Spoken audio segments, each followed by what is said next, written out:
Welcome to Not Near Mint. Today is November the 20th, 2019. New Comic Wednesday is a day that we always look forward to because no matter how bad we're feeling or what's going wrong in our lives, we can always go to the comic book store, your local comic book habitat, so you can go and get those new issues that you look forward to week in, week out. And speaking of things that I look forward to week in, week out, how about we join our Not Near Mint crew that consists of Lady Fantastic and the one and only, the brave, the bold, Mr. Miracle Man. Hey, Rob, how you doing? Doing great. How are you all doing tonight? I'm doing fantastic. Looks like Lady Fantastic is doing thumbs up. Oh, hell yeah. I'm doing fantastic. Because we're not at work, we're at home, we went to the shop, we picked up our books. So I want to thank people that are joining us live for our broadcast that airs every Wednesday, 10 p.m. Eastern Time. And this is a show about comic books. Tonight's episode is going to be about a question and answer session with Lady Fantastic on how to sell comic books on a YouTube auction. Many of you might have a whole lot of books and not a lot of room anymore, and now you need to make more room. So how do you do that? Do you do it by Instagram? Do you deal with eBay fees? Or do you take Lady Fantastic, her advice? Also, we have this episode, Weird Comics. And this could be some independents, could be some Marvel and DC. It's just weird stuff that somehow found its way into our collection. So let's jump on over to the chat. Say hi to the people that are in here. Lady Fantastic is moderating the chat room, saying hi to everybody. We have my hiring attorney, somebody I work for regularly. His name is Ricky Ricardo Jose Rodriguez Vacas. We have Leo. Also, we have myself, Life with two YouTubers, Discovery Bay, and we're waiting for you to join the chat. Otherwise, if you are joining us as a replay viewer, thank you for joining us on this replay. It's New Comic Wednesday on November the 20th, so how about we ask some questions tonight of, I don't know, what did you get? Lady Fantastic? I had to work. I had to work a little late today, so unfortunately, I got to the comic shop and everything had been picked over. So of the new books, I got, and really, if you want to consider new, I got really only 4. One is a facsimile, so we'll start with the facsimile, and it's Green Arrow, Green Lantern '85. I believe that's the correct. Yes, and Speedy may be on drugs. They think that Speedy might be a drunkie, or a junkie, not a drunkie. I might be a drunkie, and I haven't even drank. Yeah, I'm a junkie. Yeah, but I got the Immortal Hulk 27, Dario Agger, and the Hulk square off.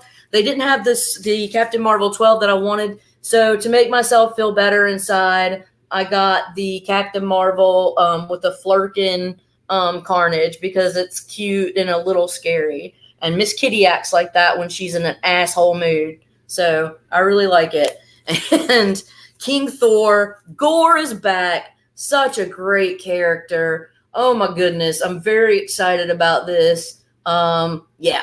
And finally, this is, I got it because Rob a few hours ago was like, hey, this comic with Superman, his cape, it's going for $4 to $20, and I don't know why. So if it's there, get it. And I was like, okay.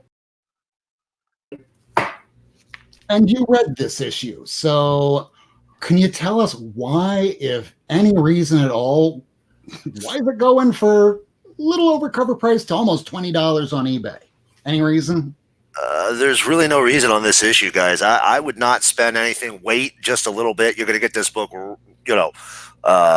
just at cover price if you wait just a couple of months, or less, if you wait just a couple of months. This is a prequel to the next big story in Superman's life, which is apparently him coming out as Clark Kent to everybody and admitting that he's been Clark Kent this whole time. And it sounds like essentially abandoning that secret identity, but he doesn't do anything here. He goes and he sees the Kandorians and Zod and his family, has a little chat with them, and then he runs down and say, "I don't have mine." Then he runs down. Actually, that's sandwiched. And then he runs on down and he chit chats with Supergirl about it, and he's about to bring it up when the book talk about truth, right? So we're not really getting anything here. Don't understand why this one is a I lied. I had it right there. I don't understand why this one is getting any heat. It's just not. There's no point yet, guys. It's a hey, something's about to happen kind of issue, and that's it. And nothing actually happens. I don't read Superman. I literally just said, okay, $4 down. There's not a big risk for me. And it's just really gonna, for me, it's gonna go into this large pile of Bendis Superman that I still have not gotten around to reading yet. So it's just gonna be, for me, the next consecutive issue of I think I'm probably even missing one of them, but yeah, Superman 14 here, that's 15. I'll get around to it maybe by the beginning of next year, one will hope. Yeah, I gotta say I'm really enjoying the Maguire art on this. I think he does a great Superman. He makes very expressive faces, and he has a knack for drawing these kind of very, like I said, expressive but very unique type of reactions to things. You know exactly what that character is thinking and or smelling right at that moment based on Maguire's art. He's just a really fantastic artist. I've never is he exclusive to DC? Because I'm not familiar with him. I don't know if he's exclusive, but he's done a ton of stuff with DC over the years. Yeah, I need to check that out, because when I hear things like that, it piques my interest. So the real issue to pick up, I'm guessing, will be issue 16 of Superman. Skip this one because... No, 18, Nugget. You said 16. Oh, God, I am so far behind on this. Yeah, issues don't go backwards, Rob. What are you doing here, man? It only goes backwards if it's Countdown, or apparently whenever a new issue of the Goon drops and they go, oh, here's the new issue. Oh, wait, no, that's 2 months from now. I don't understand comics anymore. Let's jump back to Lady Fantastic. What else did you get so far? I'm going to jump everybody else out. Focus on you, Lady Fantastic. All right. So what I did find some nice nuggets in the 50-cent bin. A home away from home, as it were. I found this really badass Astonishing X-Men number 34, but the storm against, like, it looks like a bunch of brood creatures, but I just could not turn that down, man.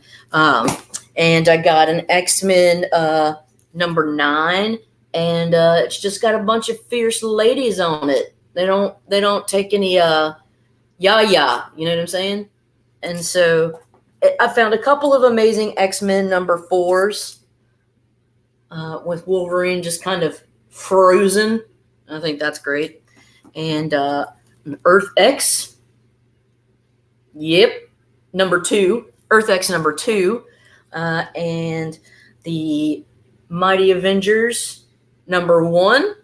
And that's all I'm going to show for now, because we can come around a little more. All right, so now that we've gotten through Lady Fantastic's books, how about we jump on over to Mr. Miracle Man? I don't know why I'm calling you Mr. Miracle Man. That's like 2 comic characters in one. It's Miracle Man. Than other things. Let's ask. I don't know why this is. Show. What comics did you get today?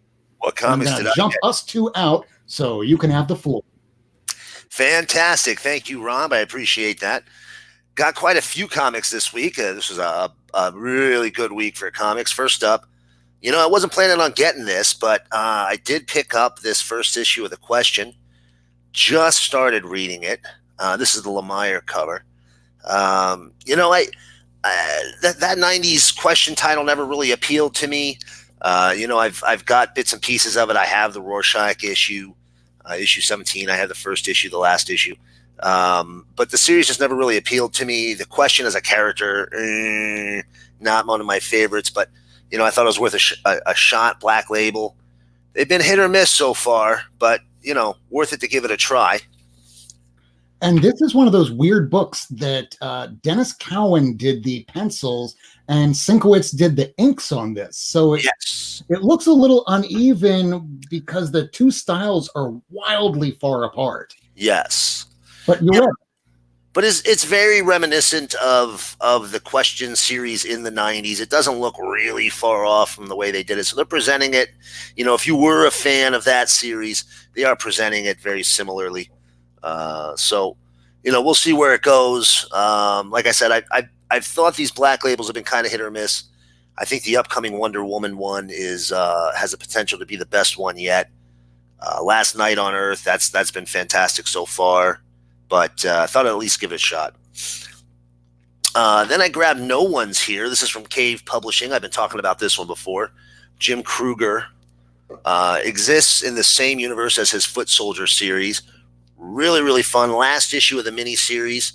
But if it's anything like his Foot Soldier series, he'll be intermittently putting out new books for it throughout the next 10 years or so among, a half a dozen publishers. But that one, if you can find it, I highly recommend picking that up. That's been great. Next, first issues, Heart Attack from Image here. Haven't had a chance to read this one yet. Did a quick flip through. Looks interesting. Or it's not too bad. Story-wise, I'm not real sure what's going on. Didn't get into it too far yet. Picked up issue 11, Old Man Quill here. Now, everybody was really happy about Dead Man Logan, or not happy, but everybody really enjoyed that series when they got back into the Wasteland. He's been in the Wasteland the whole time here. Quill has been a lot of fun. I'm not even a big Guardians guy, and this has just been a hugely fun series. Money Shot number 2. Now, this first issue was a lot of fun. The second one here, it's actually not too bad. Second issue, you should get a little bit of a drop off as they find their footing. But I did read this one, and it's still a pretty fun story. I'll be sticking around with that one for a while. Flash forward number 3. Listen, everybody, if you were mad about now I'm forgetting the name, Heroes in Crisis. If you were mad about what happened to Wally in Heroes in Crisis, flash forward. I don't want to get people's hopes up. I don't know where they're going with this. I will tell you what my opinion is, and that's that they're making Wally West, they are fixing him. They are fixing him. They're making him a hero again. They're dealing with all the problems that came up in Heroes in Crisis.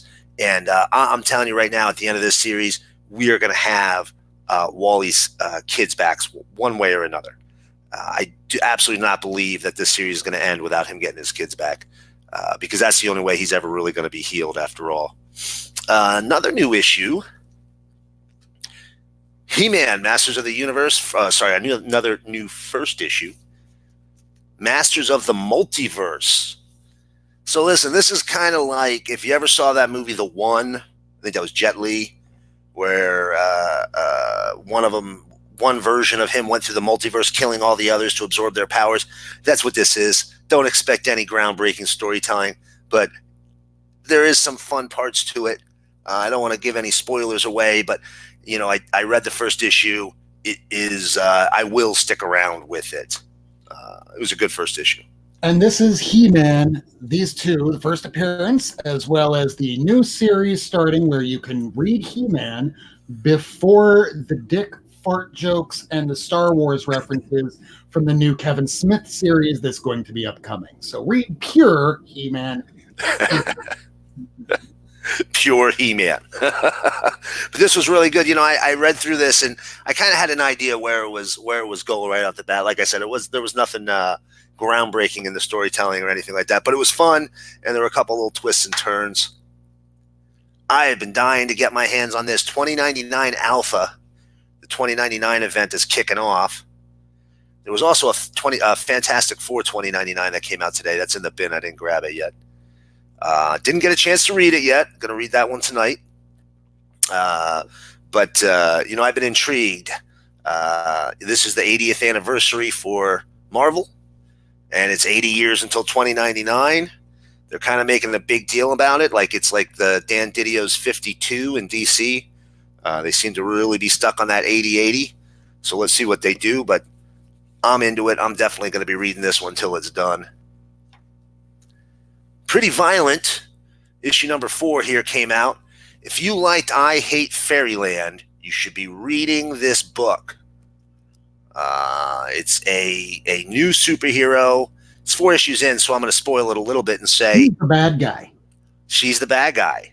She's also the good guy, but she's also the bad guy. This is one that's what's that? She looks like Heat Miser. Yeah, she's she has a family of never-do-wells that she hails from, and she's trying to be a hero, but boy, she's really bad at it. And then, one of the reasons for my backdrop of Blue Beetles here tonight, Scarab. This is the Jaime Reyes. I know I'm saying that wrong. Blue Beetle, but this is him infected by the Batman Who Laughs. They revealed that in the last issue of Batman Superman. And here he is, kind of his own little part of the story, telling how he got infected and what he did right afterwards. Speaking of Batman Superman, here is this month's Batman Superman. Remember those acetate covers we were talking about last week? This one, I really dig this one. There you go. You got the Batman Who Laughs, which, again, yes, they're definitely using too much. But he's got his Robins there. And then when you flip this one open, it's Batman and Superman instead. So that one's a pretty cool cover. And that one reveals the rest of the infected heroes. Right here, you get to find out who they all are. And big week for me. Metal Man number 2. This is a 12-issue series. Freedom Fighters was really good. 12 issues is exactly right to tell the story. I'm hoping it will be the same for Metal Men. So far, this is feeling like a 6-issue miniseries to me. But it's only a 2nd issue. Didn't like it as much as the first one, but not bad. Justice League 36. Listen, I like Snyder, but I think we all need to agree Scott Snyder does not know how to close the deal. I'm enjoying the series. This is right in my wheelhouse. It's all kinds of cool DC stuff. But it's kind of fan fiction-y, no? Oh my God. It's to the extreme. He pulled in Justice Legion A from the DC 1 million thing. He pulled in Commandy. He pulled in Batman Beyond. He pulled in all these different character groups. This reintroduced the JSA in here. And even I'm like, Jesus, man, you pick a lane. You're all over the friggin' place. But much like Metal, he gets started. He's got a great idea. He's got a great concept, and I think he just doesn't know how to get to the end, which, in my opinion, is why Grant Morrison had a surprise issue in the middle of Metal. He just didn't know how to close it, and they had to get somebody else in there. And honestly, that's how I'm feeling about Justice League. Like, geez, man, it's been a year and a half, dude. Like, you've been plugging away here a long time. Let's get to the end here. What is the point? Right. I mean, it's like he's powers now that they powered up the villains. How about we land this sucker because this is going way too long. Way too long. And I when I thought they've given him a year, because this year the villain kind of launches out of Justice League, giving him a year was a bad choice. I like Snyder. I think he's a great writer. I think he needs a little more time to really learn how to close a story because, man, he just rambles. Like me. Last but not least, this is Safe Sex number 3. All right, this is a little bit more of a mature title, but it's been a lot of fun.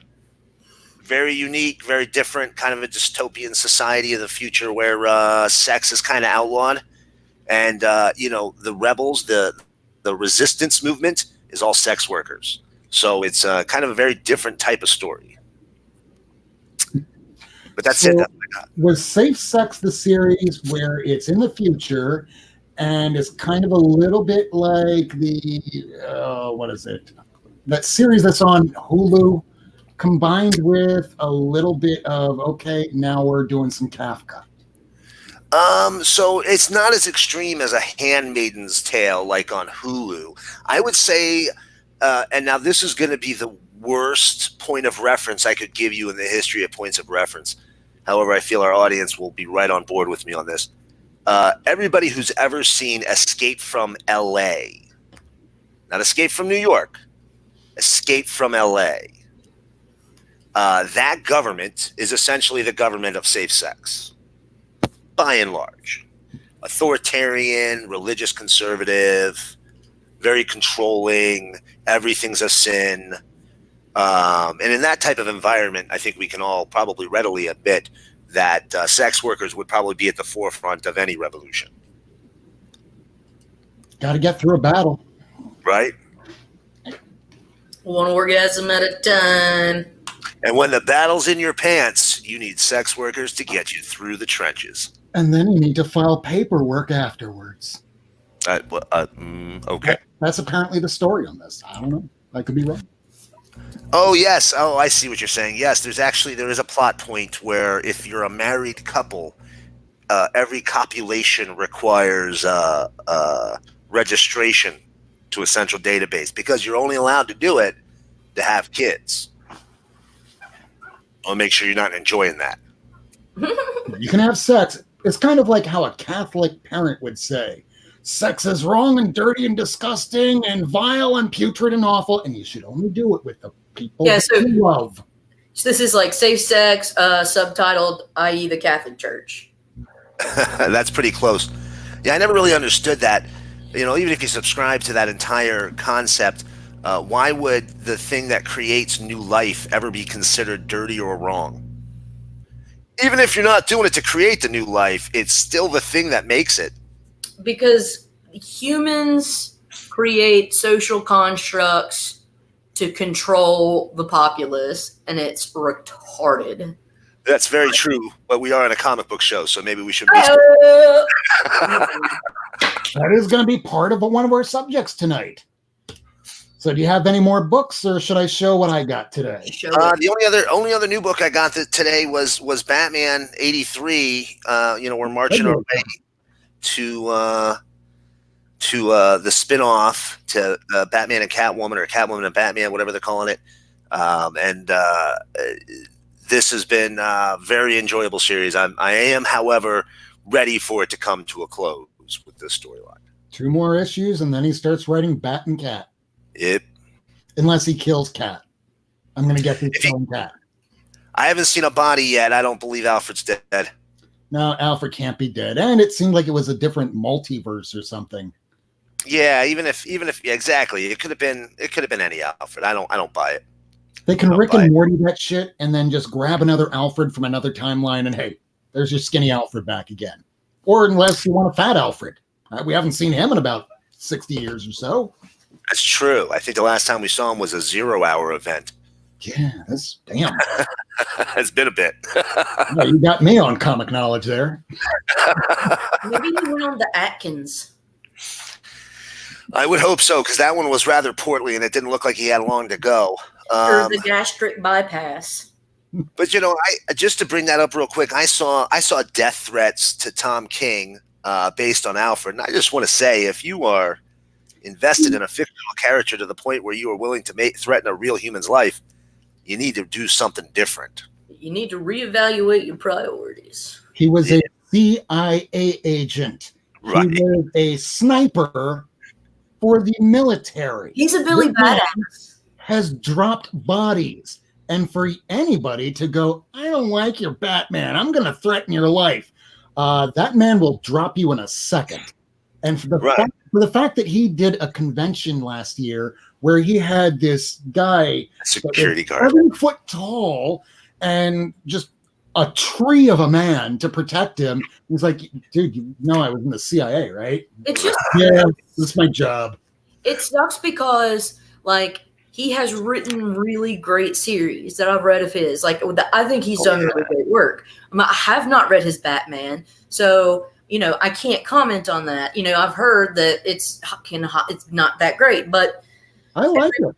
Oh, I love it. That's me. So, but why are you being like that to people? Like, just don't read it. Don't threaten their life. Some people want the attention.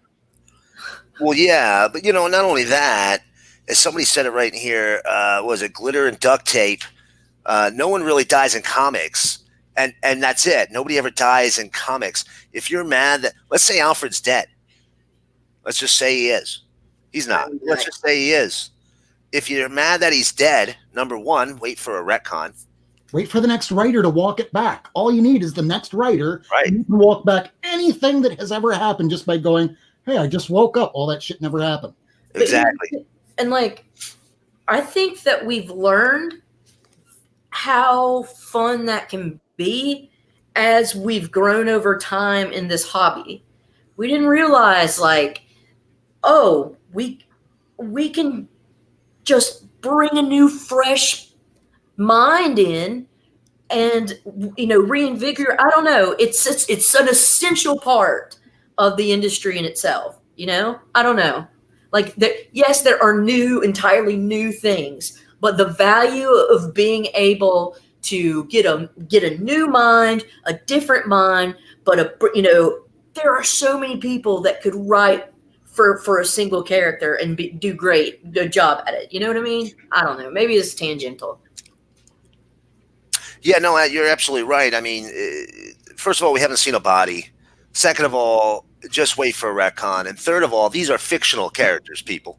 They're not real. Fictional characters.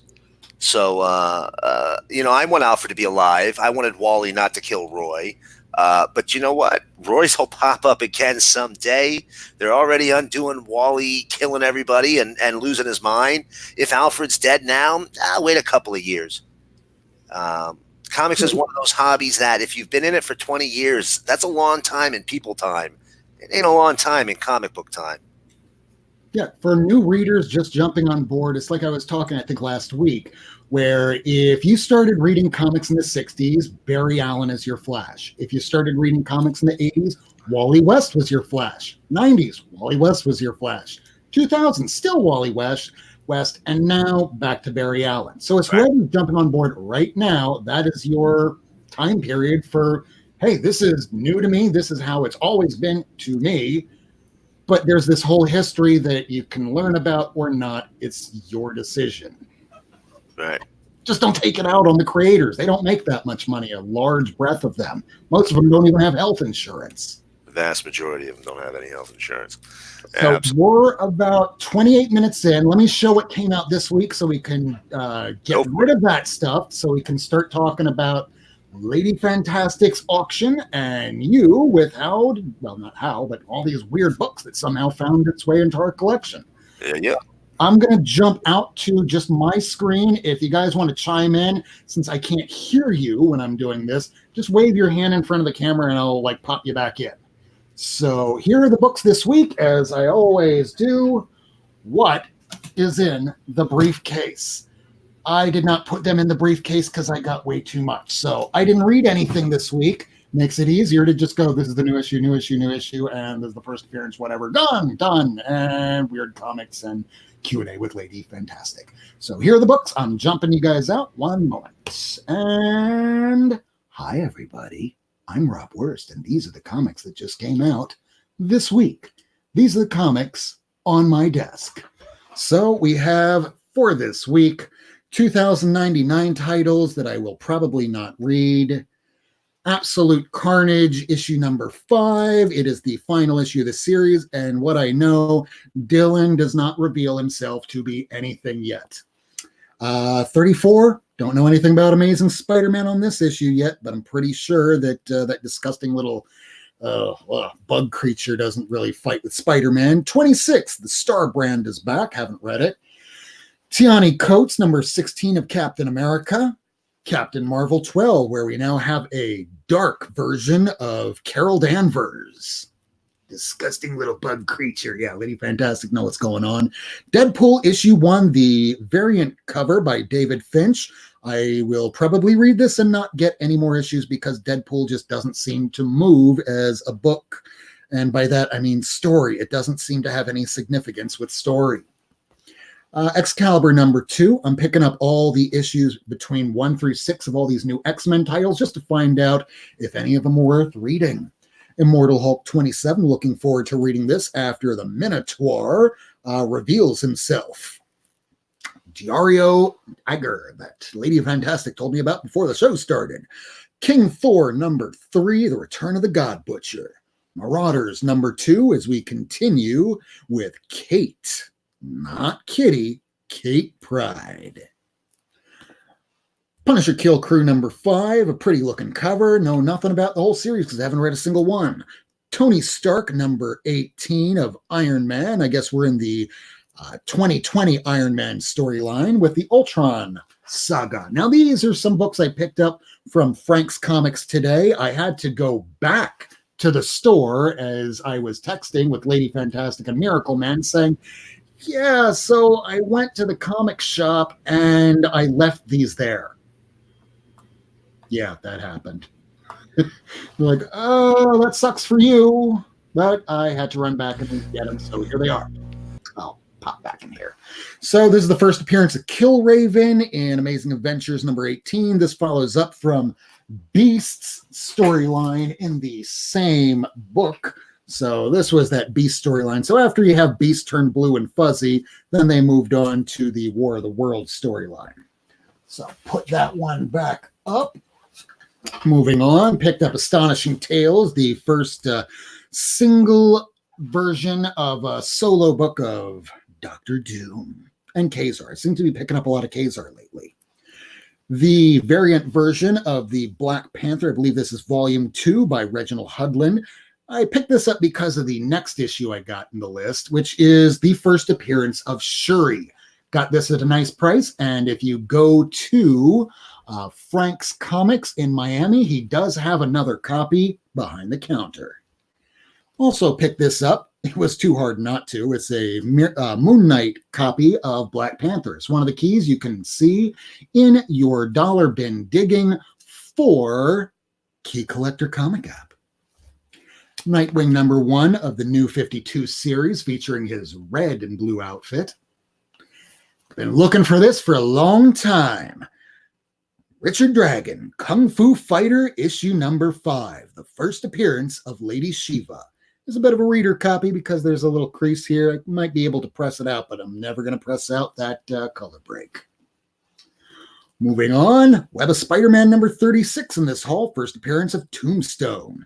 I don't think anybody actually opened this book. This might be a good candidate for a 9.8. Too bad I don't send anything in for grading ever. Thank you, Super Russ. Thank you, Glitter and Update. Thank you, Bullseye.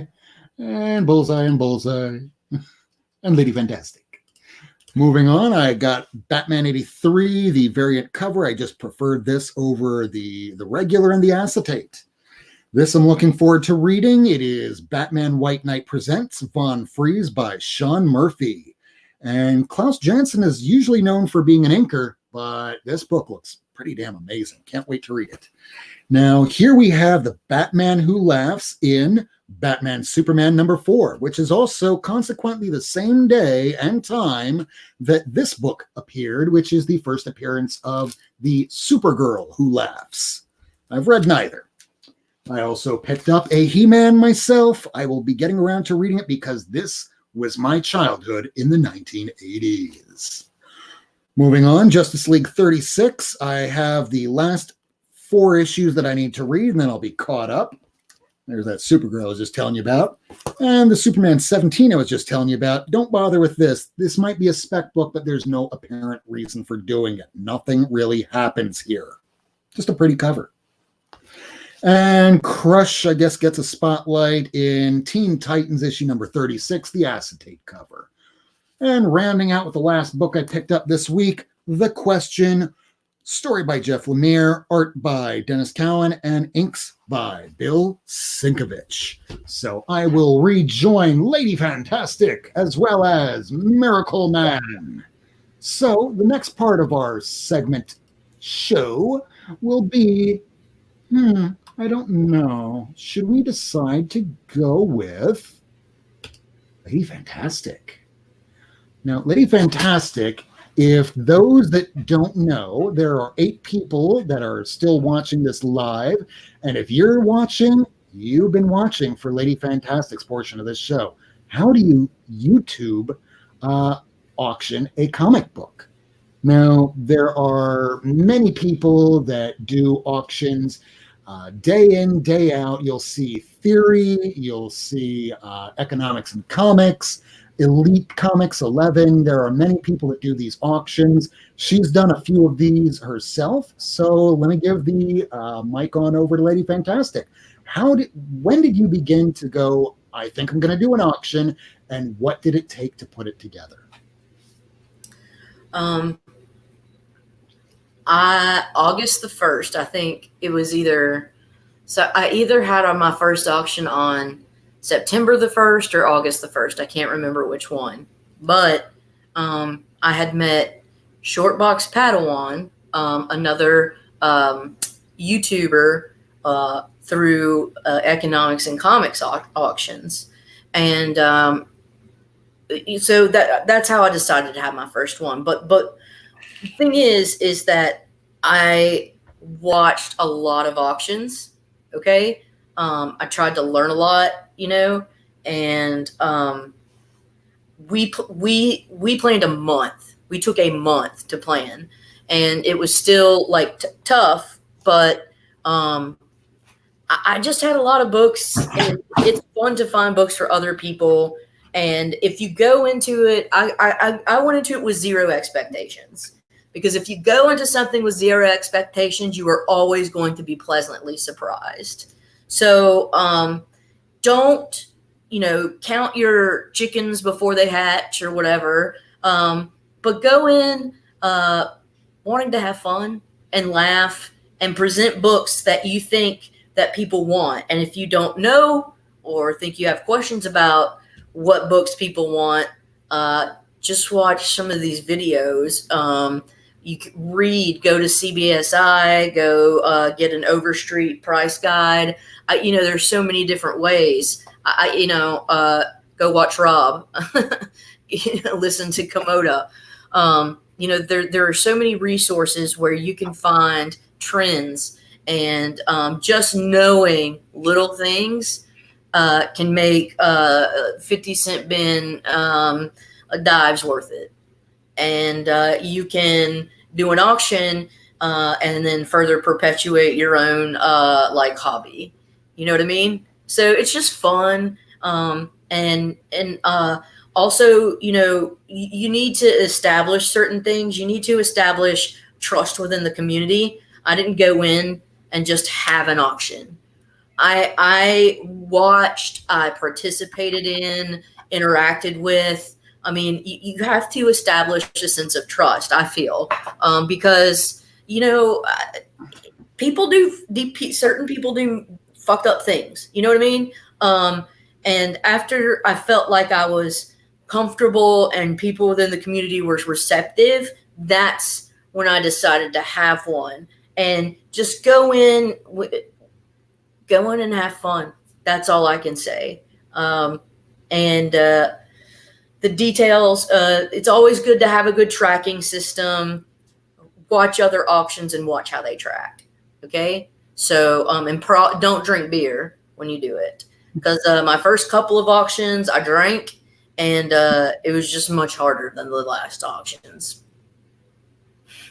That's all. And if anybody has any questions or anything, I'd be more than happy to answer it. But I'm by no means an expert. But I have done it, and for me, it's been fun. If it's a task, I don't want to do it, right? So if I keep doing them, it means that I get a sense of enjoyment out of it. Yeah. You want it to reek of effort, but at the same time, you want to have some fun with it. But if you're doing it on a Friday night and you're having beer after beer, you might lose track of who won what, how much somebody actually don't do that or doesn't. Because what I've noticed, or at least this is what I do, because as many people can see from all the books behind me that I buy some high-ticket books often.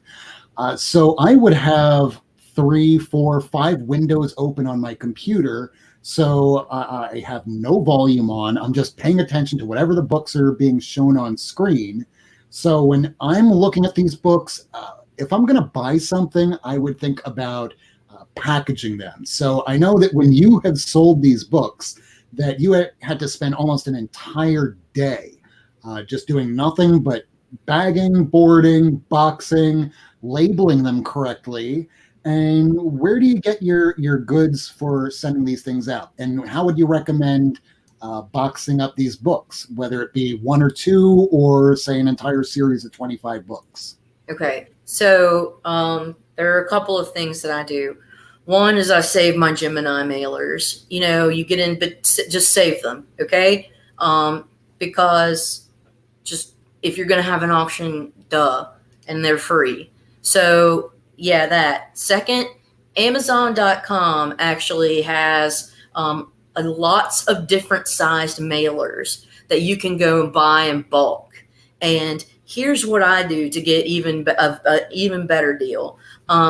So what I did is I bought like 25 cardboard like boxes that were like, 12 by 9 or something. So you can fit and 2.5, 3 inches tall. So you can fit a fat stack in there. So I used that in Gemini's. A 25 pack was like $22 or something.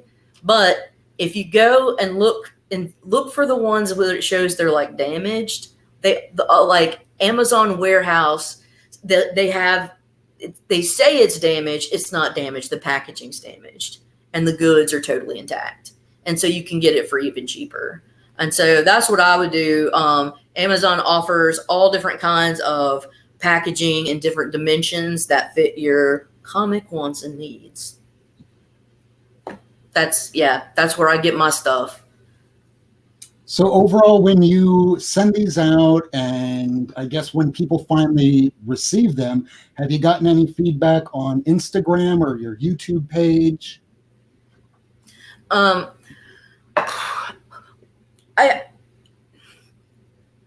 think maybe some, I've learned how I like to receive my books. And so I treat the packaging for these books the way I would want to receive them. So it's basically just common knowledge, certain things. Don't use the packing tape. I've done that in my early silly, foolish days. Okay. But I don't do that anymore. There's smart ways you can package, and there are things you can do to ensure that your books arrive safely.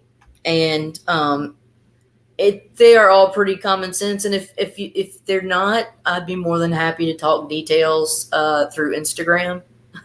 But I think the main thing is if you have an auction and yeah, come on, Perry. You should, man. Should I now? Perry's a wild man. Do I seem to have better results than with, say, an eBay auction? So,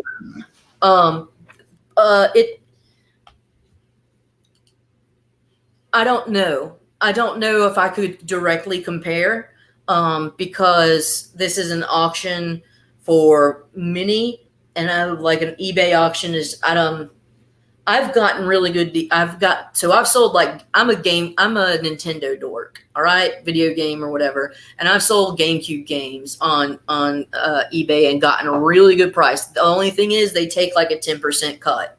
I don't like the cut. So I don't know. I think that these are actually probably better just because you're doing the volume. But whatever. I don't know. Sounds great. Thanksgiving. Miracle Man, do you have a question, or let's open this up to the people that are here? Do you have any questions for Lady Fantastic in how to do a comic book auction? We'll start with Miracle Man. Do you have any questions that you would have in doing this? No, you know what? I've never actually attended a YouTube auction before. I've partaken both as seller and buyer on eBay on more than a few occasions, but I've never done a YouTube at all. So I'll be honest with you, I'm completely in the woods on this.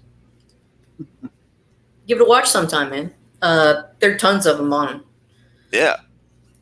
Yeah, it definitely has piqued my interest. And, when you talked about it on the topic, I'll be honest with you, when you first brought it up, I just assumed you meant eBay. I didn't even think about YouTube. I mean, I've heard that people have done it, but it live stream.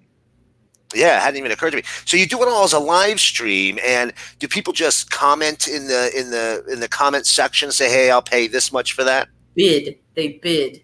They bid on it. Well, right, sure. So people will bid in there, and just like in a traditional auction, we have the auctioneers speaking really fast, typically in an Oklahoma twang, even when they're from New York City. I don't know how that works.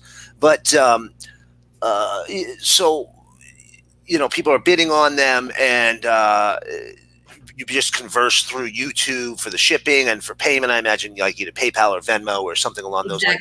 Exactly. So that's really why you're talking about the trust, because you don't have that infrastructure. Yes.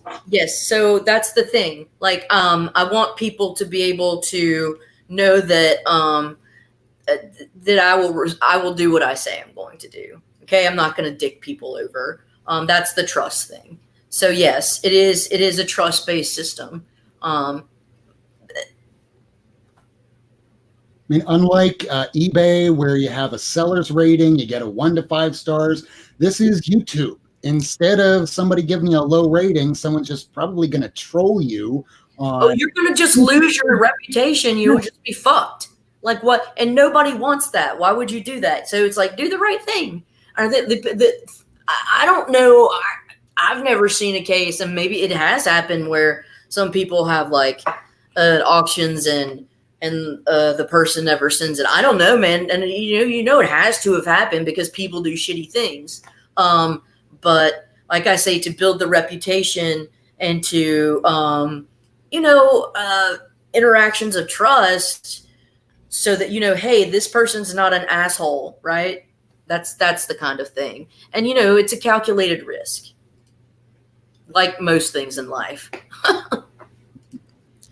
So yeah, as long as you get your books out on time, or if you can't do it quick enough, you inform them. And the biggest thing, to make sure they're packaged well. So aside from that, is how would you start off doing books? Say if you were going to start off at 8 o'clock on a Friday night, if you were going to be going, okay, it is now 8 o'clock, I'm pushing the run live, I am live doing an auction right now. What is the first book you put up? Are you putting up big ticket books? Are you putting up runs, lower priced books just to entice people? How are you doing it? So if I begin an auction, I like to kind of have the little mid-levels, like a 10 to 15er, and also some of the lowers, like, $3 to $5, $3 to $5 book. So you want to let people get good books, because there are a lot of keys that you can get for really cheap. So, put a few of the lower value keys up, let the crowd kind of build up a little bit. And then if people want it, start throwing heat if you have it. And as for the runs, I got a case of the runs. As for the runs versus single books, ask the audience. They're going to help you. Like, the audience will help you direct or specify the books that you put up. And if you got them, you've got them. And if you don't, I mean, that's life, right? And some are going to be better than others. But I find that real-time response to buyer feedback, or to possible, or like, client feedback, whatever you want to call them, that's the best way to get your books sold, I think. I don't know. This is just my experience. You know what I mean? You have Rick Taylor here having something very poignant with packaging and disclosing damage of any kind is key, at least to Rick Taylor, and being satisfied. So if there's damage, you pull those out of make sure you take here's a good example. Like say for this book, if someone wanted to buy it and they go, well, what condition is it in? You don't want to overgrade it. So don't start throwing out numbers like 9.8, because if someone hears 9.8, they're going to go ahead, bid on it, get it, and then start bitching and complaining because, oh, there was a ding you might have missed. Or in shipping, there's a ding here. So unless it's an actual graded book at a 9.8, 9.6, 5.5, 1.0, whatever the hell it is, disclose it. Take it out, show it. If it's a big stack and it's not that much money, I guess, unless they ask. But I really like how Rick Taylor had a very good comment with this. So what do you think about that? Yeah. So, I intentionally, if you go and look at my last auction, I intentionally undergrade because I'm very critical, because the last thing I want to be accused of is bullshitting on what I'm giving you. And so I will do the zoom in. I will shoot you something that honestly, I'm going to be as harsh as possible, and you're going to get the better end of that stick, because the last thing I want to do is be that girl that can't, grade books worth a damn. And I'd rather be the girl that, oh man, we're getting such a great deal. Maybe she's getting ripped off because she is, but I don't know. But I'm not going to I don't know. That's kind of my thing. Don't rip yourself off, but don't extort. My idea on a grading has always been, whatever you genuinely feel the grade is after doing your best level of research, grade yourself a half grade lower. Yes. Just like Ricardo down here is saying, very smart. I automatically lower any grade put up by anyone. Yeah. If someone says very fine plus, just say it might be a fine plus instead of very fine. And you cover your bases. If you think something is a very good, just say good. Or don't say anything at all. There are some people that will just put up the book and say, you know what? I am not a grader. I am not a pro. I don't work at CBCS, PGX, or CBG. Any of these companies I do not work for. So here's the book. It is up to your determination what it is and what condition it is. And sometimes people just make up their own ideas on what things are. I mean, we've seen things that I had somebody I was talking to, Kyle at Too Many Hobbies on my my Twitter feed, and love this guy. He's great. And he even pointed out he picked up a X-Men 94 and he got it in for grading, and he thought that this was the best one between a 6 that was graded, a 4 that was graded. It's like, this one's ungraded. I'm going to get this. He sends it in, gets it back at a 5.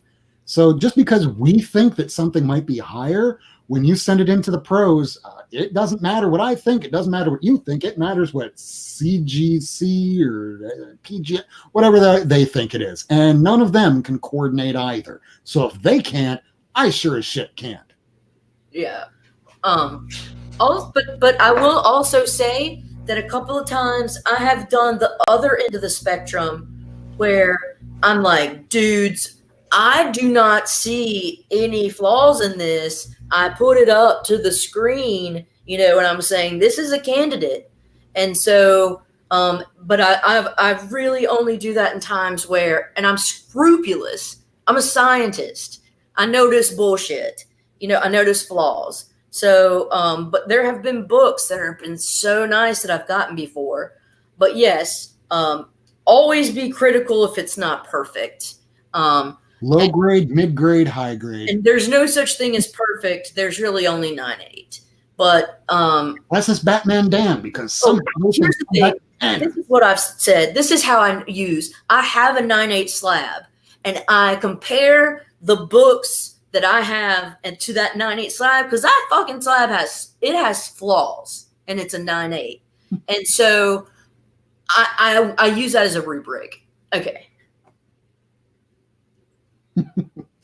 Yeah, so we have our attorney here saying, have you had a show on CGC and other rating agencies? Pros and cons, why don't we? because this is only the 14th episode, and we just started doing these episodes with Lady Fantastic and Miracle Man. We'll probably get to it. It looks like next week we will be having Perry on this show, so that will be a great boon to us. Been looking forward to even speaking to him. I've been only writing in his live chats and his on ours, so to have him next week, looking forward to that. So let's see, anybody else on here? And Miracle Man, do you have any other questions for Lady Fantastic? And I'll open this back up to our live viewers. If you have any questions, I will throw it up on the screen and let's see if Lady Fantastic can answer. So do you have any more questions, Miracle Man? I do not. Thank you very much for sharing all that. I really appreciate it, Lady Fantastic. So from what I heard, you've been thinking about doing one of these yourself. And I know Lady Fantastic was thinking about doing this maybe on Friday. Is that something you guys have been thinking about? So, now that I've done a few, it's like it's not a burden to me. And so G-Man, Robert the G-Man Galvin, he really wanted to have one, and he has certain days off, and he's a nice guy. And I said, all right, man, if you want to have one this Friday, then we can, and I have some books. I don't have a huge lot of zinger dingers, but we're just going to do it because we're going to get he wants to get his toes wet. He's not done it before. And I'll tell you one thing, even though he's not done it before, he's got some really, really nice books. So that is like basically the impetus for you guys to join in on Friday. He's getting practice, but he's going to be dropping some good stuff. And I think you were talking about maybe us doing something like a little bigger, because Rob's got some crazy books too. So anyway, that's kind of what's going on. So yeah, this Friday I think are 7 or 8. It will be more specific, but I'm going to be joining G-Man. I think Shorty's going to be here with me, but I really want him to be able to get some books sold and show some awesome. He's got a crazy good collection. Anyway, so let me get this straight. Are you guys going to be having an auction on your channel on Friday night? Yes. You heard it here first, everybody. Breaking news. Lady Fantastic and Miracle Man's auction will be on her channel this G-Man. Friday, G-Man, at Friday, 8 p.m. on her channel. Look forward to that. And we've been kind of shuffling this around here. Good times for doing auctions. Now, from what I've observed other people doing these things here, that if you're doing an auction on the first of the month, that's when everyone's bills are trying to be paid, so you're probably not going to be getting as much as you thought. As much as you might plan these things out, sometimes things happen, like other people's auctions, or they're doing it for a charity case and they would rather spend their money there. So paying attention to all that is a good thing to do. But I was thinking, for those that are really into these comic books, I'm planning on selling a few of these to make some room. I know Miracle Man wants to sell some of these, and I sure as shit know that Lady Fantastic wants to sell some stuff. So, more breaking news. Not this Friday, because I'm not. Look forward to Lady Fantastic and Miracle Man doing it on her channel, but next Friday, this will be our Thanksgiving Black Friday auction next Friday. We're going to come up with some more details. We don't have it yet, but just so that Miracle Man, G-Man, can get his toes wet, because I haven't done it either, but I don't have the time this Saturday to be boxing everything up. I want to do this right. I don't want to screw anybody, because as we've been talking about, your reputation, my face is everywhere, all over Instagram and YouTube and Twitter. I'm the worst, and I don't want to be thought of as the worst by you, someone that might buy these things. So, yeah, Black Friday auction. That sounds pretty awesome. And look what he's got in his background. He's got some crazy good stuff. Yeah. You see what he shows. Let's just blow everybody up right now. And you see the books that he has behind him here. He has some really nice looking books. Gobble, gobble is right, Ryan. What? Does Miracle Man, is he the one? Does Miracle Man want to do the auction? Oh, I thought you were talking about him. No, G-Man. Robert G-Man Galvin. Oh. I was trying to step in and say something all on there, but you were just going, man. I know. It's my bad. It's the comic book G-Spot. Yeah. Galvin. So, yeah, share it on IG, please. Okay, I'll do that. It would be 8 p.m. Eastern time if we're planning on doing this. So yeah, Robert, you bet. People. Rob, what happened? What I do? Yeah, but you know what? I'm not necessarily opposed to something in the future there. So we can definitely get that offline. We'll make some details there. Yeah, but it's Robert the G-Man Galvin. Robert the G-Man G-Spot Galvin. Yeah. And he has got a hell of a collection as well. He's really into. He's such a cool guy. He's super nerdy, but he's really nice and cool. And he wants to get his feet wet and do a little like primer this Friday. And he asked me if I would, do that with him. And I said, yeah, man. And so Shorty's going to be there as well. And it will be us three. And we're going to throw a few books. And, and then the Black Friday auction is where some weightier dudes will be dropped. Why are we giggling? What? The comments are fantastic here. I didn't catch you said it, but somebody was like, Miracle's like, what the hell am I selling? I know. It's one of these good thing his face isn't shown because it would look something a little bit like, I don't know. Yeah, I guess that was probably pretty close. I know. I was just like, G-Man. Yeah. And then he was like, look at all the great books he's got. And it's like, it's 4 books, dude. Yeah, right. See, I communicate all the time, but at least this episode, I'm calling. You're so nice, though, Rob. You're so nice. Man, I make my name is right there, everybody. Rob Worst. There's a reason my name is Worst. I've dealt with worst. Yeah, I've worst. So now that we're about an hour in, there is the next portion of our show that we want to get to. So, Miracle Man, what weird comics have found its way into your collection? Well, just to let you all know, I'm a weird comic aficionado. I'm a big fan of oddball stuff. I'm also going to say that no matter what weird thing I put out, I guarantee you there's weirder stuff out there, because no matter what, every time I go looking for comics, I pick something up and go, wow, that's really weird. I'm getting that. So no matter what I show you today, I promise you, I'm going to have a chance to show you some more weird stuff again in the future. But I thought I started off with something that's it's not the weirdest thing you're going to see, but it's going to give us a fantastic place to start. The Tick number 2 from New England Comics. Everybody knows the Tick, either from the cartoon in the 90s, which I think was like 9 episodes, but was probably one of the greatest cartoons in the history of cartoons, or the live action show in the 90s, which I know was like 4 episodes, or the recent Amazon series. The Tick has been a character that's been around for a really long time. Here's why this is a weird comic.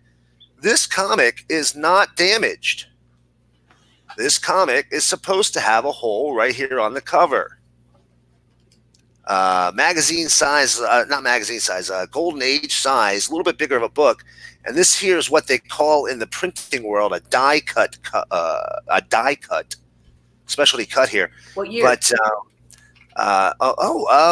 you know what? I'm so sorry. I did not write down the year for Tick. Let me just double check real quick. September 1988 publication date.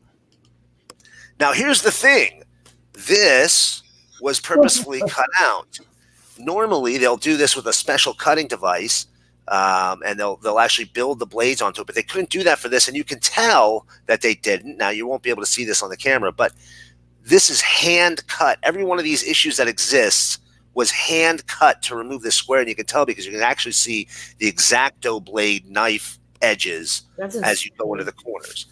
The variant on this is the non-cut cover.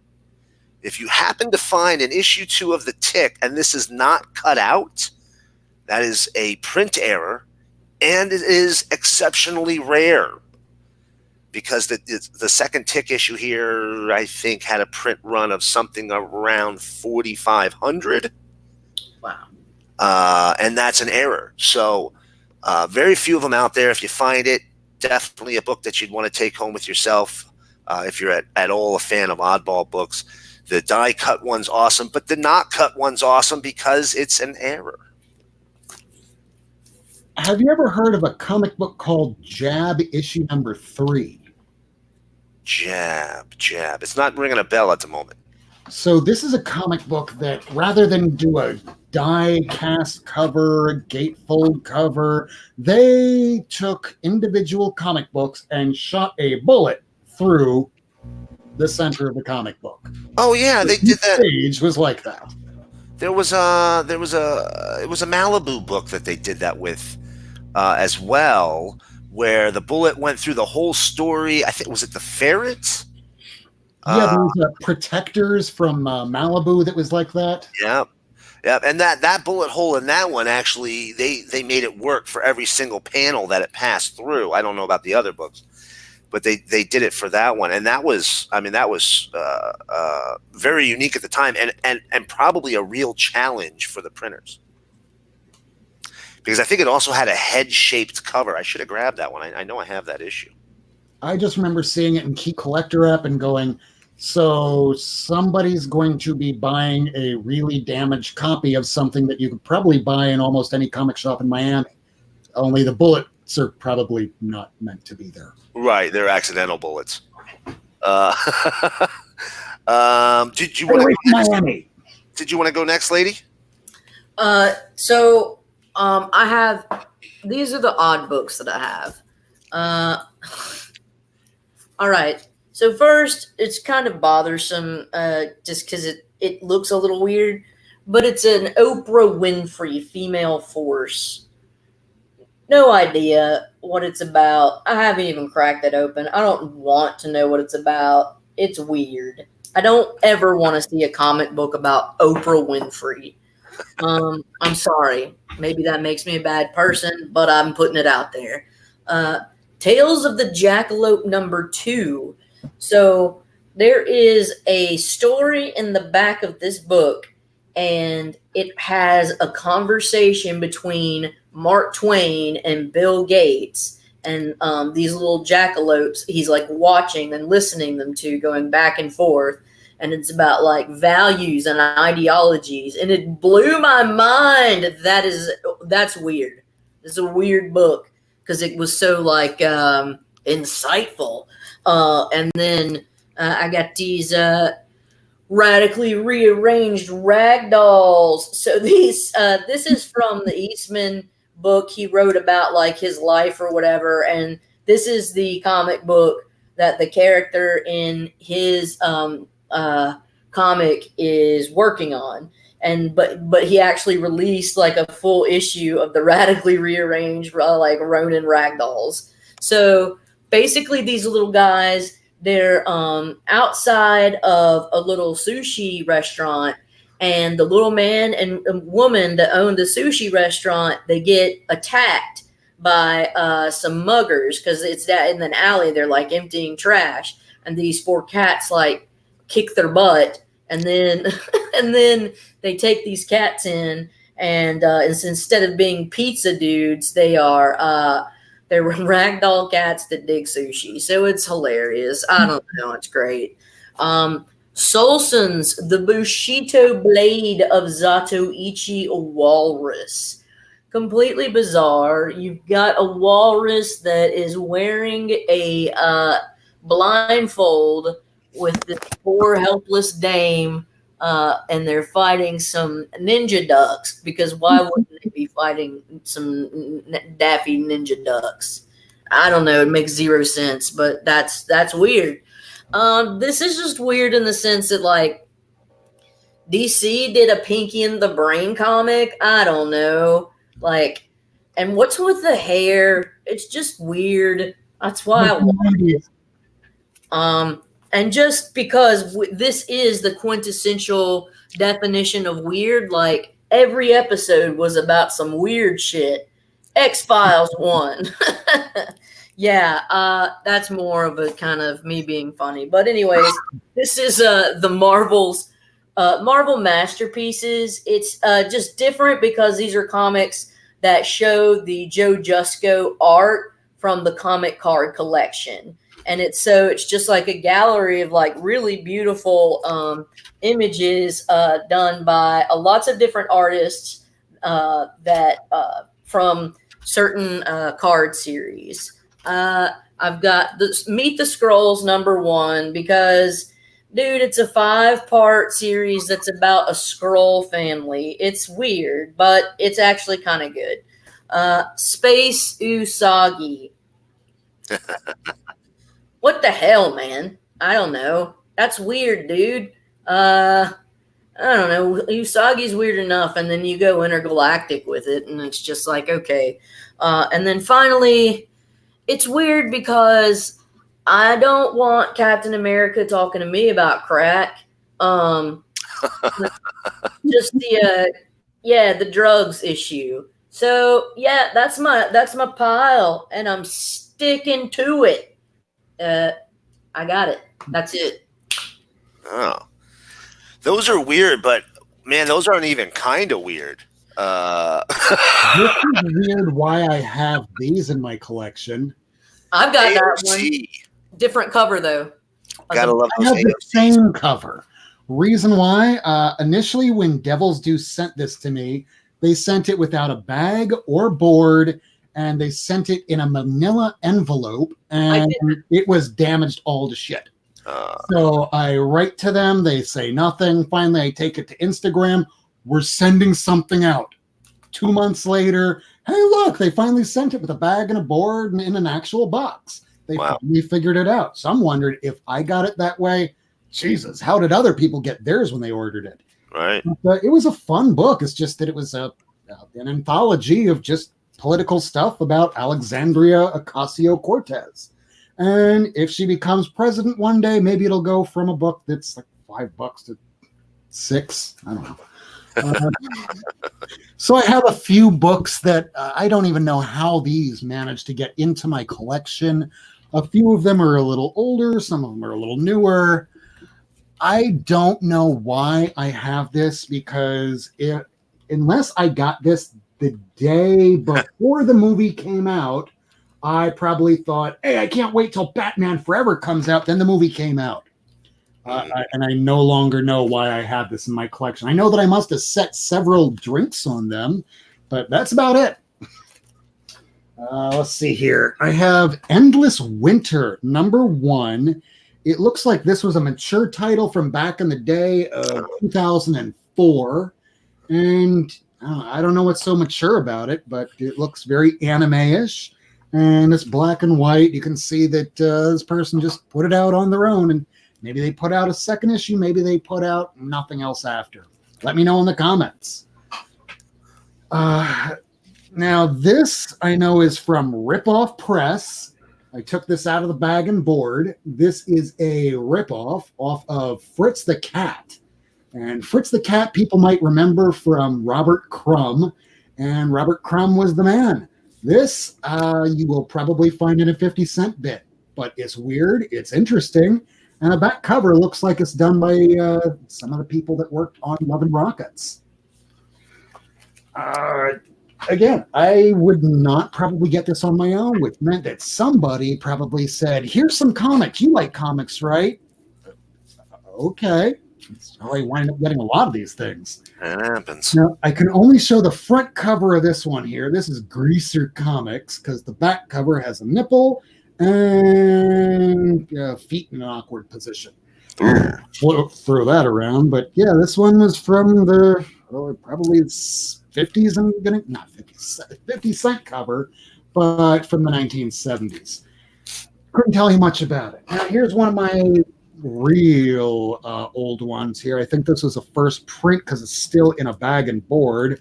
But this is Fabulous Furry Freak Brothers. Oh, yeah. No idea where I got this one here.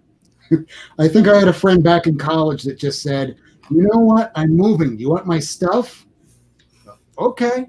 But it's total art Robert Crumb. So those people that are totally freaked out right now by YouTube's new rules coming, I guess come New Year, I will have to set my settings onto 18 and over. We're doing some cursing in here, not getting too overboard, no nudity, so please don't find me $45,000 because I don't have that. I mean, I would have to auction off a lot of comic books. That'd be a lot of comics right there, sir. That'd be a lot of comics. What else you got? So I got a few more here, and I'll just go through it. I see we're at about an hour and 15 here now, right? Make him big. So I'm going to go a little bit quicker here, and I'm just going to run you through some of the weird stuff that I put together over the years.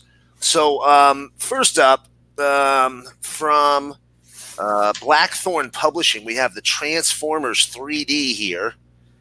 1987. This is actually a big collectible in the Transformers fandom because they're very uncommon books. Blackthorn was able to get the 3D license for a lot of properties whose regular comic licenses were taken by other publishers. So Transformers here, they made Star Wars 3D, while I think 87, so Marvel still had the property. And they were able to get away with that, but they didn't print very many because it's Blackthorn. So if you find those, and as you can see, they are horribly drawn. This looks like a GoBot. I don't even know what that's supposed to be. But that looks like Galvatron's blast cannon. Yeah, it kind of looks like Galvatron. But that's way before Galvatron was even a sparkle in a creator's eye. I don't know. 87? I don't remember. When did the Transformers movie I think that was 86. Yeah, so I think that was 86. But either way, it's an odd-looking one. Next up here, this is actually, I got two books I'm going to show you. First off is Star Femmes. This is from Paragon Publishing. Paragon was, the publisher of Paragon was Bill Black. Bill Black is the current publisher of AC Comics. AC Comics is known specifically for their female-led superhero universe, spearheaded by the book FemForce. This is what he was doing before he got into AC Comics. It was a little AC Comics is not very overtly sexy. It's a lot of cheesecake, a lot of good girl art. His Paragon stuff, not the case. A bit of nudity in the books, still black and whites. This is actually the first appearance of most of the characters that he uses in his FemForce title for AC. It's an all-girl superhero team. They're all Golden Age superheroes that are public domain. And as you can see, most of them are scantily clad heroes at that, or heroines at that, which is kind of his thing.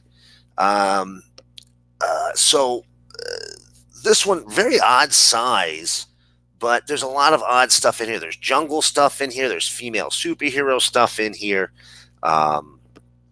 And a lot of this was very big into battles that caused young heroines' tops to fly off. So, he's cleaned it up quite a bit over the years. Next up, I have my addition to the TMNT ripoffs, Geriatric Gangrene Jiu-Jitsu Gerbils. And say that 5 times fast. So this book here, there was a huge boom in black and whites that were parodies or as, some lawyers might call them ripoffs, or infringements on intellectual properties that were pretty darn close to the Turtles. This one's from 1986. I believe it was 4 or 6 issues in this. The publisher was Planet X Productions. Never heard of them. It's not very well drawn nor written, but hey, that didn't really matter at the time. They were just selling black and whites like crazy back then. Next up, a little bit of an oddity here. Everybody, I'm sure, has heard of the character Nexus before. Nexus was a big 80s indie superhero character. It was kind of sci-fi superhero. Now, this book by itself isn't very odd. It's magazine size, which, a lot of black and whites did in the 80s. What makes this one odd is this one includes a flexi record. A lot of the smaller independents. That's so bizarre. A lot of the smaller independents in the. You know what's on it?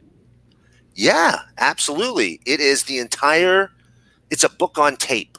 What the fuck? It is this comic read in appropriate voices with horrible voice actors. They're reading the entire comic. There's different characters. Dude, that's like cutting edge for that day. This was amazing. This was fantastic. And you say to yourself, wow, that's really cool. How unique, right?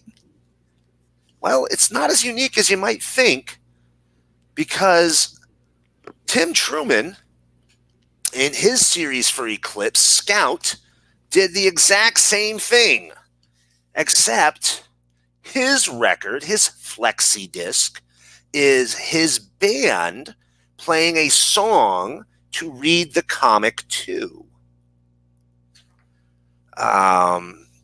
These are the only 2 books I know that have these flexi discs. I vaguely recall there being a mention of a total of 5 or 6 different comics that did this, but these 2 are definitely your most well-known. If you come across them, it's Scout number 19, regular comic, Eclipse. The other one's Nexus number 3. This is magazine-sized, Capital Comics. I'll tell you what, guys, these are I come across these a lot. They're not expensive. I actually think I paid $1 for the Nexus, and it's pretty high grade. And it's just cool. It's weird. Who did that? Who's ever going to do that again? Definitely worth grabbing if you find them. Next up here, this one here is probably one of the last of the real underground books. Now, this is an adult book. I'm going to say that right off the bat, in case you couldn't tell, with the title called Cherry Pop-Tart. This came out. Too much. That's the $2.50 version. Right. So this is like the 3rd printing, I think. Yeah, I think $2. This one I think was $1.50. Second print, they had to take some stuff out because, if I could remember it correctly, they got almost sued. And then in subsequent printings, they took aspects out from the first issue. So I know I have the first issue, first print somewhere.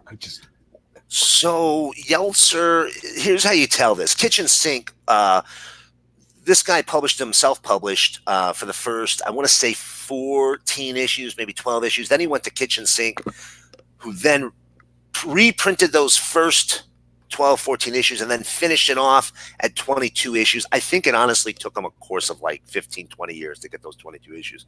Because I want to say this has a print date of 82. Yeah, 1982. Larry Welts is the creator. So you're right. So there was 2 issues called Cherry Pop-Tart. Then he got sued by Kellogg's. And yes, Air Spider.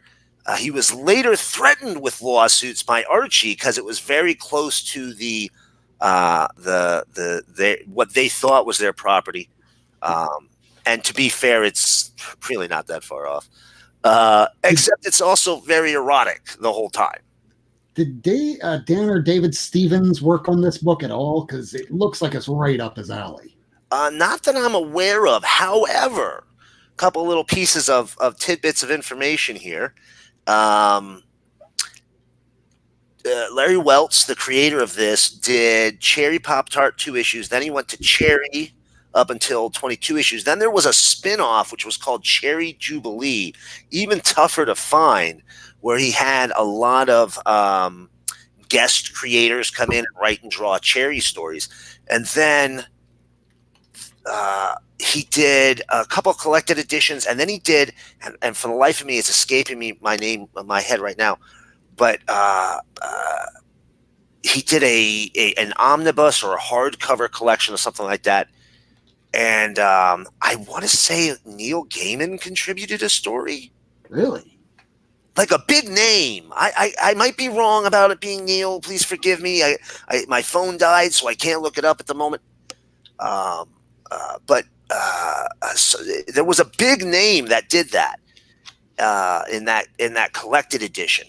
And I'm going to find out what it is here in a couple of minutes, and I'll come back to it. But if you can track this stuff down, listen, it's counterculture, early 80s.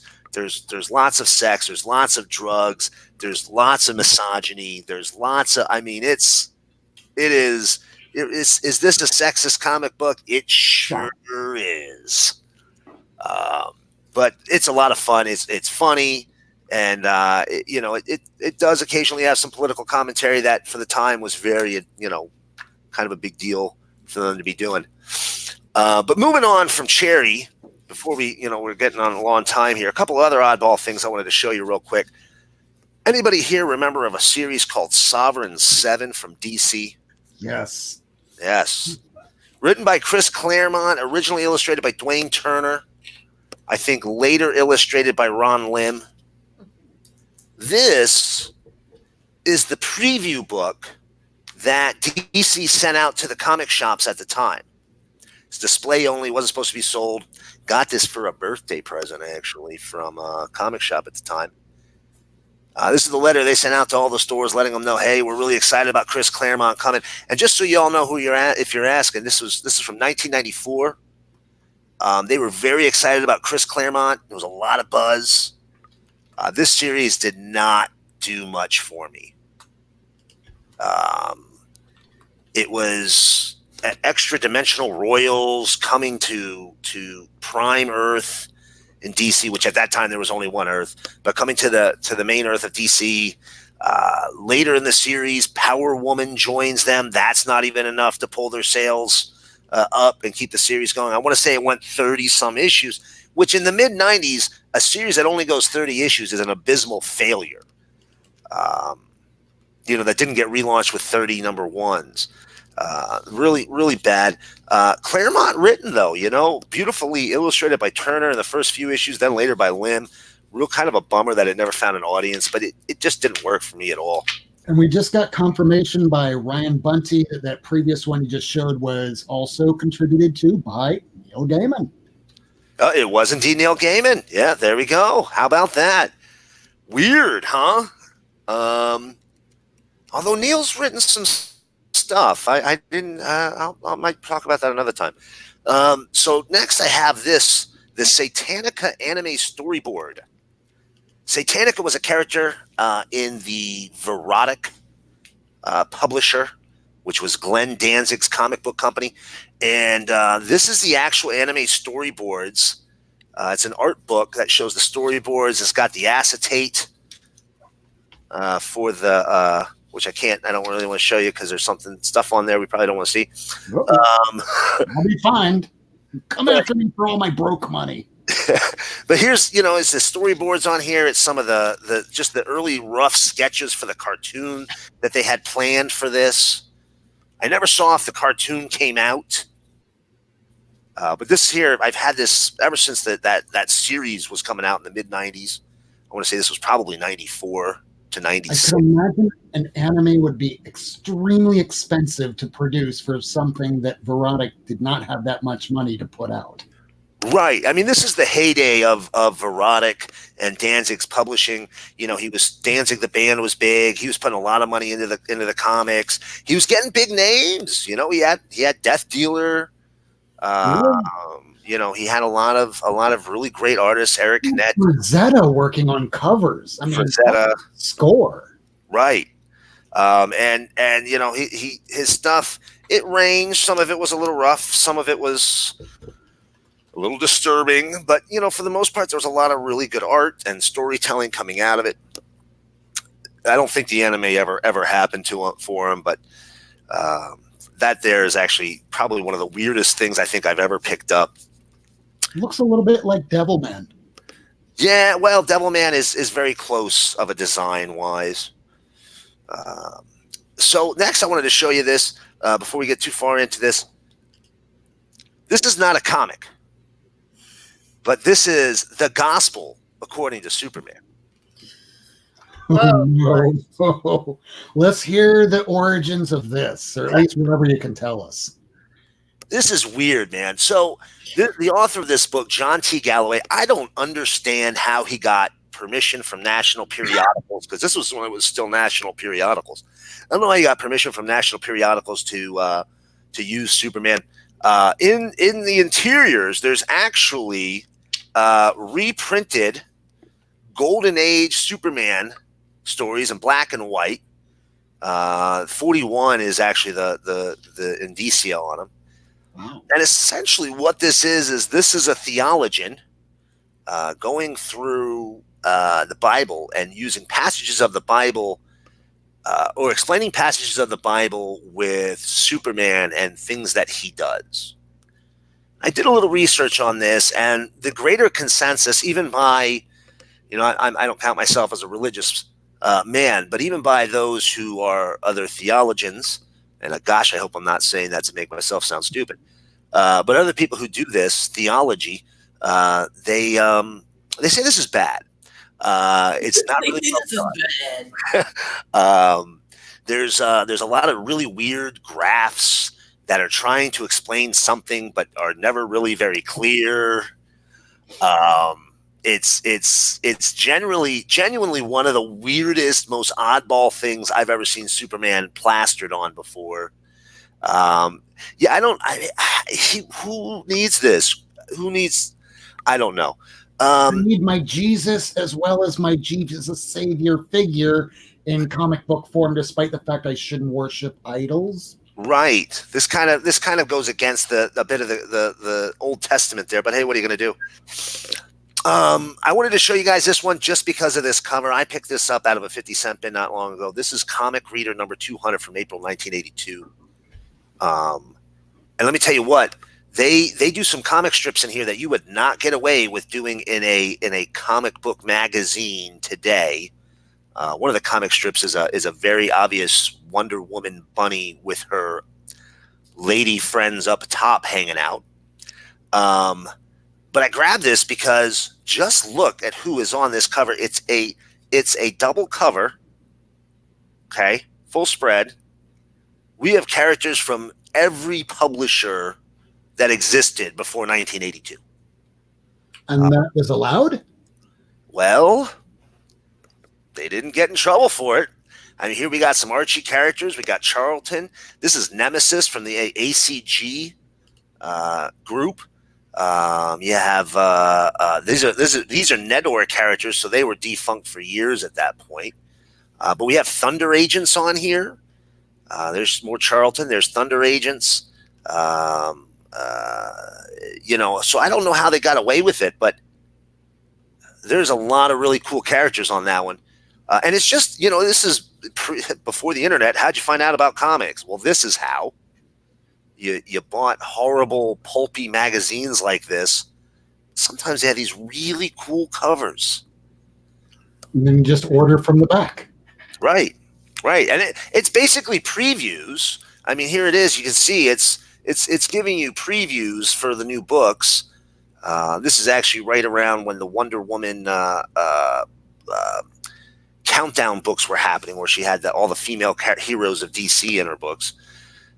So this is the early 80s, but fantastic. Just so much fun. And I'll tell you what, when you hold this book, you feel like, man, this is a magazine from a bygone era. Cheap paper, just as Barbarian Kung Fu says. Super cheap.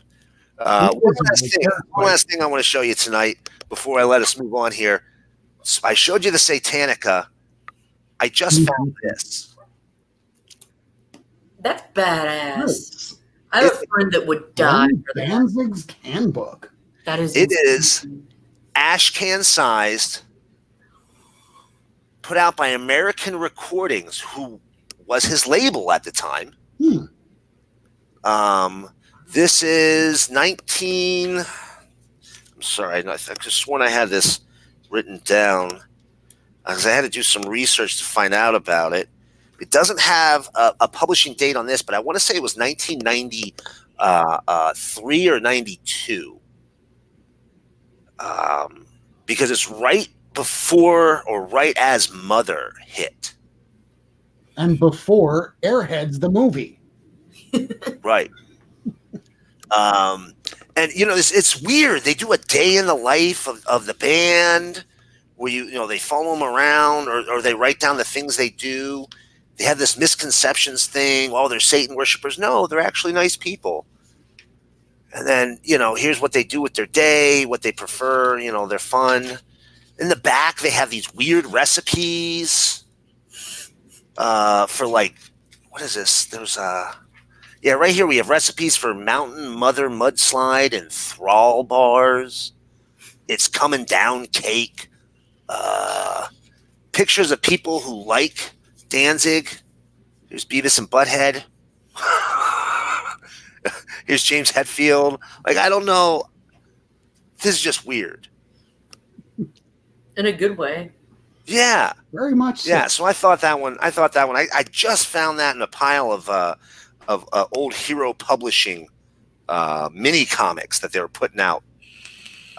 You remember that the Hero Publishing was doing those like all the time in the 90s. Hey.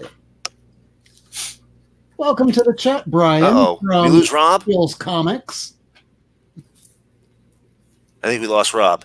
No, I was lost for a moment, but I'm back again. Lady, can you hear me? I can hear you. Oh, hey, there's Rob. There he is. We can hear you now. Oh, awesome. Because I was just saying hi to Brian from Phil's Comics in Broward County, Florida. He's joining us in the chat room today. And I'd also like to thank the people that have joined us as well. Comic Head 84, Barbarian Kung Fu, Glitter and Duct Tape. Hey, Lady Fantastic is joining us in the chat room as well, along with Air Spider. I don't see anybody else. Comic Crazy. He knows me from Twitter, although I don't know which one he is from Twitter. So if you want to send me a message later, let me know. I won't blow you up or say anything if you don't want us to know. And you know what? I wanted to show you. I'm actually going to show you guys one more set of two here before we go, or before we move on from the segment. Of course, they have just completely disappeared on me. Hold on. Oh, here we go. So a lot of people out there are familiar with the next book I'm going to show you, Faust. Tim Vigil's ultra-violent book. Lots of gratuitous, horrific violence, lots of nudity, a very rough book. But we see Faust here, who many people are familiar with. Not many people know his predecessor, Grips. So Grips was a character for Silver Wolf Comics. This is early Tim Vigil work, books from 1986. I've heard interviews from him where he says that he was still in high school when he first heard about Silver Wolf, that they were paying people to draw comics. And he was just drawing stuff for fun. So he went over there. One of the other guys that he knew had gone over there already. So he went over there, showed him some stuff, got hired. And from what I understand was, as is common amongst these types of publishers back in the day, was pretty well taken advantage of until he decided to finally leave and start doing his own thing. But you can see a lot of similarities here between Grips and Faust, both style-wise and choice of weapon-wise. Instead of two spikes, Grips has one. So obviously Faust is better because he has two. So that's it. I got more books, but we'll do another episode another time, seeing as how it's about an hour and 40 minutes here. Yeah, I have almost the entire run of Faust, and I can tell you this much. I read all of it. I don't have issue 14. I'm at least showing the ones that I feel like I can get away with showing. Like this one, I'm going to have to cover up in certain areas. But Dang. when you finally read all of Faust, it doesn't make a goddamn lick of sense. Oh, not at all. It's I mean, horrid. is it pretty? Yes. But is it readable? Not very. But these later issues are really difficult to come across. I got this one signed by Tim Vigil himself, where I said, and I told you at the beginning, hey, I really love your anatomy. Yeah, that's why you buy my books. And the last one I wound up getting was 13 because I know 14 came out. I never found it. Because the next one after that I have in the entire series is an issue 0. I don't know if 1 or 2 or 3, because it says 0 of 4 from Avatar, but I don't remember the rest coming out. And my EO with all the signatures on it, but I was a big fan of them back in the day. That's great. And it's unfortunate hearing from Kayfabe's channel that Tim Vigil just didn't. He said once that if people like you, they'll hire you. But people don't like me very much, which is unfortunate. I would have thought he would make for a great run on almost any of the team books on like X-Men or Avengers, but with all the nudity, I guess it's like in a clause. Dude, we don't want to touch you with that. We've been seeing too many floppies and gash and breasts and just no, we don't want to show that. It's like, dude, you basically have Psylocke running around in her underwear. Do you have a problem with this? Right. But my other 2 books that I have here, and these are the last ones I'm going to show because at midnight I will have to be awake in 3 hours. Holy crap, I hate my life. So this one I bought as a kid because I was a very grotesque little bastard. Oh, yeah. The Big Book of Death. I remember that. Back in the 90s, DC put these out through Factoid Books, and in it would just tell you different scenarios of how people would die. It's like 1,001 ways you can die, and I almost memorized this. This was serial killers. This was spontaneous combustions. I mean, when you're thinking weird, this was the Big Book of Weird. But oh wait, no, I don't have the Big Book of Weird, but there was a Big Book of Weird. Sure. There was a Big Book of Weird 2. There were a lot of big books that were put out from Factoid Press, and these were just fantastic little reads that you could put on your coffee table. Now, the last thing that I have to show here, and this was back in the day, I knew the man because in Coral Springs, he set up a little booth where inside this little strip mall, you could pay about $50 a session. And while my brother would take bowling lessons, and this kid wound up bowling 300 games, 20 some odd times in his life. The kid knew what he was doing. Now he's a tax attorney for the IRS. But he will tell people in Vegas that I am a garbage man because he doesn't want the table to spread like the Red Sea. So I learned how to draw, before I broke my neck and couldn't do it anymore, from Will Eisner. I got this book years ago and even have it signed on the very first page by the legend himself, Will Eisner. Wow. This found its way into my collection, and because the man is who he is, this will stay in my collection. I should probably get it framed, but that's how signatures were from the people that worked in the Golden Age. They wouldn't sign covers. They would sign the first page, very much like that Superman #7 that I have right in the back here. So these are my books that I have that are weird, somehow found its way into my collection. Some of them I don't give a crap if they burn in a fire, and others, you know, it might not be bagged and boarded. Doesn't mean that I don't love it any less. Pretty fantastic. You have any last books to show? So I got some books today from the 50 Cent Bin again, and this is my last chunk. So I showed you some early ones. Now I found a detective run, and I just couldn't let these go. So I found Detective 936. 937. 939. 943, 944, 946, and wait, shit, 947, and 952. So I just found these in a 50-cent bin, and I was pumped about it. That's all. And we have Comic Crazy saying, maybe I'm way late on this, but Rob Worst sounds astonishingly like Dr. Demento. Same pitch of ups and downs, astonishingly similar. It's just the way I am. I'm also going to throw a nice little thank you to I Love Disney and Comics. They subscribed to the channel tonight. We have surpassed 250 subscribers. Heck yeah. Because of you, the viewer. Thank you so much for joining us. If this is tonight is your first episode watching us, we are live every Wednesday at 10 p.m. Eastern Time with Lady Fantastic and Mr. Miracle. And really, this is our show tonight because we have gone an hour and 45 minutes. It's not our longest show, not our shortest show, but I sure as shit will tell you this much.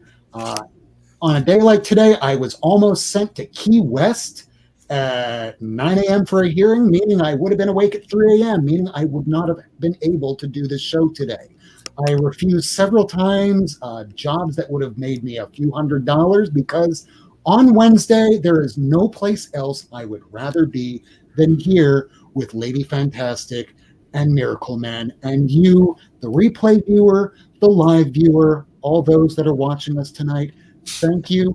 My name's Rob Worst. This is Lady Fantastic, and this is Miracle Man. We'll hope to see you again next Wednesday at 10 p.m. Central, New Comic Book Wednesday. Thank you for joining us, and good night. Night, everybody. Bye.